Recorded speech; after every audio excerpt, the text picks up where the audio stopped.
जय हिंद, जय बीजेपी। मैं Smith Singh. Right now I am in my village. अभी हम अपने गांव में हैं। मैं गांव से बोल रहा हूं और मैं लाइव हूं। आज बीजेपी की स्थापना दिवस है। इस उपलक्ष्य में और इसी उपलक्ष्य में प्रधानमंत्री नरेंद्र मोदी का जो संदेश है और उन्होंने जो कह सकते हो कि पूरे के पूरे बीजेपी कार्यकर्ताओं को या फिर जितने भी वॉलंटियर्स या वर्कर्स हैं उनके लिए जो उन्होंने अपनी भावनाओं को रखा है, अपनी बातों को, अपने पक्षों को जो रखा है, उसी पक्ष को मैं यहाँ अपनी भावनाओं में जो है व्यक्त करने का जो है प्रयास करूंगा। तो जैसे यहाँ कुछ चीजें पहले मैं बता देना चाहता हूं। जैसे बीजेपी एक ऐसी पार्टी है जो कह सकते हो ना कि नीचे से ऊपर उठी है। और एक समय ऐसा था कि एक और दो सांसद बीजेपी के हुआ करते थे और आज जो है लगातार दूसरी बार, और अगर सरकार में कहूं तो आप तीसरी और चौथी बार भी कह सकते हो, क्योंकि हमारे जो पूर्वज और पुरखे अटल बिहारी वाजपेयी थे उनका सरकार रहा 5 सालों तक, उन्होंने 6 सालों तक अच्छे से कार्यकाल अपना संभाला। उसके बाद जो है नरेंद्र मोदी का 2 कार्यकाल जो है लगभग वो पूरा हो चुका है। और ऐसी उम्मीद है और ऐसी अपेक्षाएं हैं कि आगामी जो है कह सकते हो लोकसभा 2024 के चुनाव के परिणाम भी बीजेपी और एनडीए के पक्ष में ही जो है कह सकते हो आता हुआ दिखाई देता है।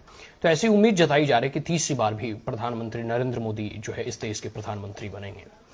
तो यह जो क्षण है आज इस कह सकते हो स्थापना दिवस के उपलक्ष्य में, हम इसको कह सकते हैं कि जितने भी महान विभूति हुए हैं, जितने भी महान लोग हुए हैं जिन्होंने इस पार्टी को, इस बीजेपी जो भारतीय जनता पार्टी है, इस पार्टी को जिन्होंने इनकी जड़ों को जिन्होंने सींचा है, जिनके त्याग, बलिदान, समर्पण और संघर्ष से इस पार्टी का आज जो प्रारूप है वह इतना बड़ा हुआ है। तो इसके लिए आज का जो दिन है उन्हें जो है याद करने का दिन है, आज उन्हें थैंक करने का दिन है और आज उन्हें कह सकते हो अपनी स्मृतियों में उन्हें सजोने का दिन है, उनसे प्रेरणा लेने का दिन है। फिर अगर मैं तीसरे बिंदुओं पर बात करूं तो भाजपा का आप देखो ना, तो जो मोटो रहता है, जो भाजपा का मंत्र है वो नेशन फर्स्ट का जो है इनका मंत्र है। और भाजपा जो या जो हमारी पार्टी का जो कह सकते हो फिलॉसफी है, दर्शन है, वो राष्ट्र प्रथम का दर्शन है। तो इस दर्शन के साथ, इस मंत्र के साथ सारे बीजेपी कार्यकर्ता कार्य करते हैं ताकि उनका राष्ट्र उन्नति, प्रगति की नित नवीन ऊंचाइयों को छुए। भाजपा का अगर विजन की बात करूं तो हमेशा भाजपा या नरेंद्र मोदी की विजन की अगर आप बात करो तो हमेशा इनका डेवलपमेंट ओरिएंटेड विजन रहा है, विकासवादी जो है धारणाएं, और इसी धारणाएं पे जो है वो काम करते हैं। तो भाजपा का जो वैल्यूज है, जो विजन है, वो विकासवाद रहा है, विकासवाद की राजनीति हम लोग करते हैं।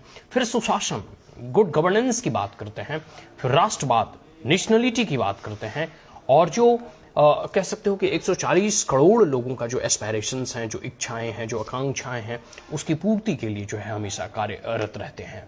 तो ये जो है भाजपा का कह सकते हो विजन और वैल्यूज हैं। फिर ये जो 21वीं सदी का जो भारत है, ऐसा नरेंद्र मोदी हमेशा कहते हैं कि 20वीं सदी, 18वीं सदी जो है कह सकते हो अगर यूरोप की थी, 20वीं सदी पूरा का पूरा कह सकते हो अन्य जितने भी डेवलप्ड नेशन था अगर उनका था, तो 21वीं सदी या सदी जो है यह भारत का होगा। तो इसी लक्ष्यों को लेकर जो है प्रधानमंत्री नरेंद्र मोदी जो है हमेशा चल रहे हैं।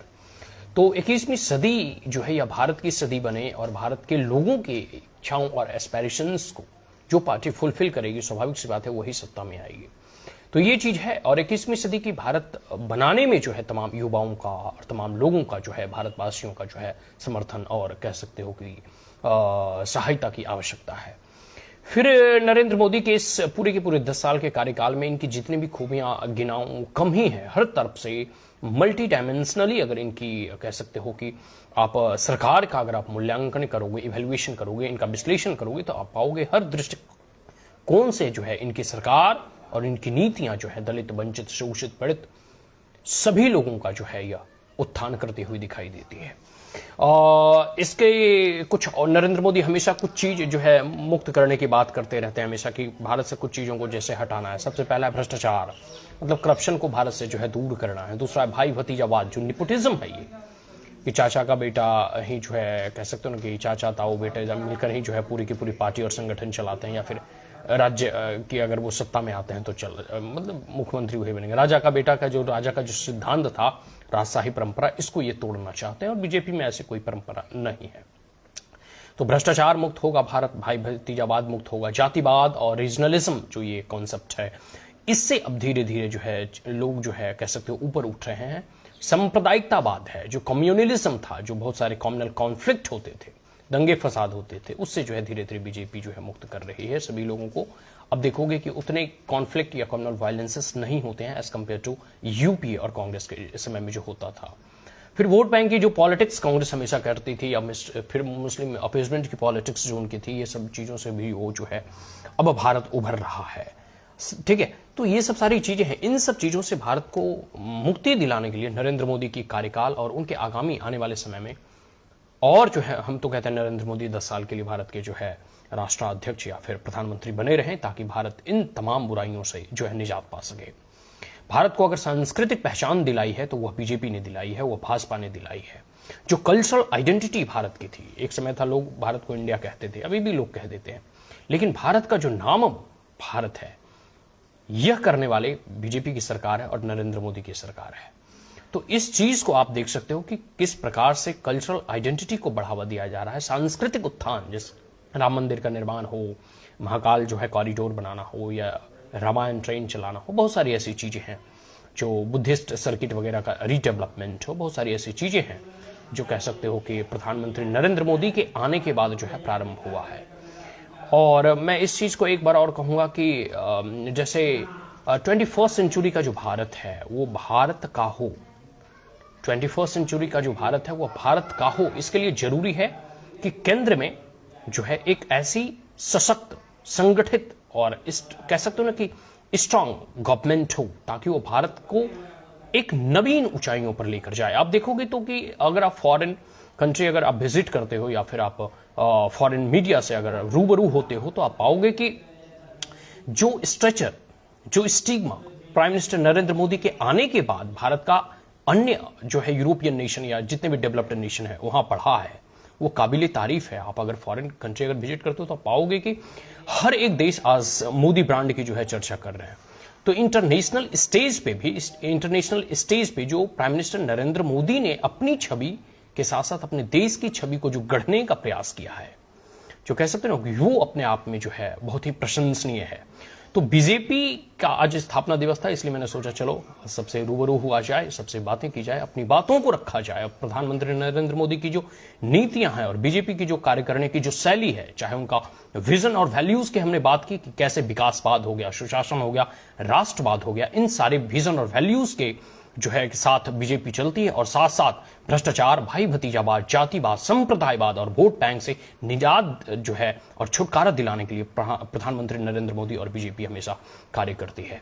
तो ये सब सारी चीजें हैं। इसके साथ साथ जो है मैं फिर एक बार कहूंगा कि आगामी जो लोकसभा का चुनाव है, जैसे नवादा वगैरह में आप देखोगे तो कह सकते हो कि चुनाव बहुत ही नजदीक है, एट हैंड आप कह सकते हो 19 तारीख को ही मतदान होंगे, वोट डाले जाएंगे।